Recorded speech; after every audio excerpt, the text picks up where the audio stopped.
इस वीडियो में आपको बताएंगे कि बॉलीवुड के कौन से सितारे ने चुनाव में जीत हासिल की और कौन सा सितारा हार गया।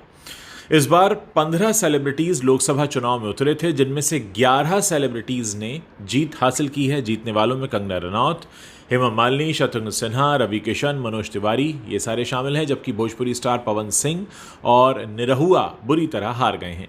इस चुनाव में सबसे बड़ी जीत हेमा मालिनी को मिली है, जो 2,93,407 वोटों से जीती हैं। वहीं दूसरी तरफ राज बब्बर और निरहुआ जैसे एक्टर्स बुरी तरह मात खा गए। ड्रीम गर्ल हेमा मालिनी को उत्तर प्रदेश की मथुरा सीट से भाजपा का टिकट मिला था। उनके सामने थे कांग्रेस के नेता मुकेश धनगर।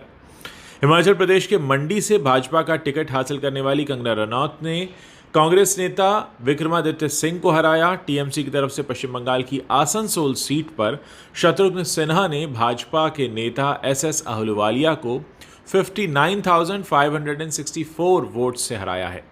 टेलीविजन के पॉपुलर शो रामायण में भगवान श्री राम की भूमिका निभाकर फेमस हुए एक्टर अरुण गोविल ने उत्तर प्रदेश के मेरठ से जीत हासिल की। भाजपा के टिकट पर चुनाव में उतरे अरुण गोविल ने समाजवादी पार्टी नेता सुनीता वर्मा को 10,585 वोटों से हरा दिया। एक्टर और प्लेबैक सिंगर सुरेश गोपी ने भी केरल की त्रिशूर सीट से चुनाव जीता है। उनके खिलाफ कम्युनिस्ट पार्टी के नेता वीएस सुनील कुमार थे। नॉर्थ ईस्ट दिल्ली की बात करें तो इस सीट पर भारतीय जनता पार्टी की तरफ से उतरे मनोज तिवारी ने कांग्रेस नेता कन्हैया कुमार को हराया है। मनोज 1,38,778 वोटों के अंतर से जीत गए हैं। भाजपा की तरफ से उत्तर प्रदेश की गोरखपुर सीट पर समाजवादी पार्टी की नेता काजल निषाद को हराकर भोजपुरी स्टार रवि किशन ने जीत हासिल की है। एक्ट्रेस सायोनी घोष पश्चिमी बंगाल के जाधवपुर से चुनाव में उतरी थी। उन्होंने भाजपा नेता अनिर्बान गांगुली को 2,58,201 वोट से मात दी। बंगाली सिनेमा की एक्ट्रेस शताब्दी रॉय ने भाजपा नेता देवतनु भट्टाचार्य को भारी मतों से मात दी।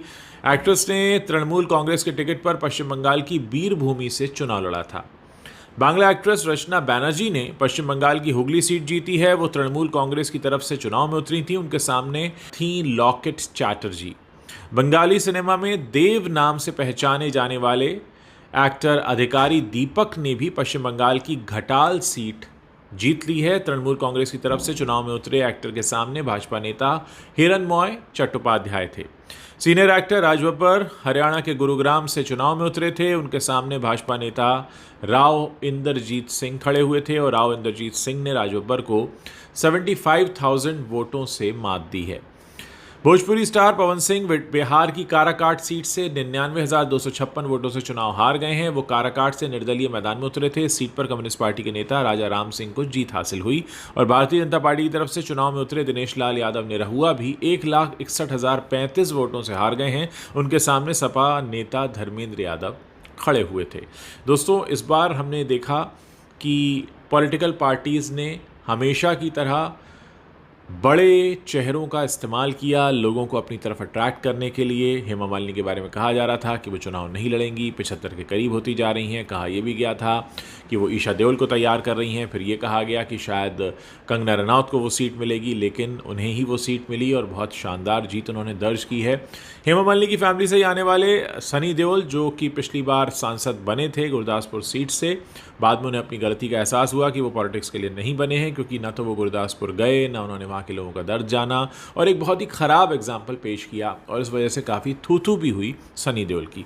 तो इस बार जो सेलिब्रिटीज़ जीते हैं उनसे हम एक ही रिक्वेस्ट करेंगे कि अगर आप जीत गए हैं तो तमीज़ से, तरीके से अपनी जिम्मेदारियों को निभाइए, नहीं तो जो लोकतांत्रिक देश है भारत, इसका ये जो सिस्टम है इसकी बेइज्जती करने की कोशिश ना करें। अगर जनता ने आपको प्यार दे दिया है तो अपना फ़र्ज़ निभाइए। सनी देओल वाली हरकत मत कीजिएगा, वरना आपको बाहर कर दिया जाएगा।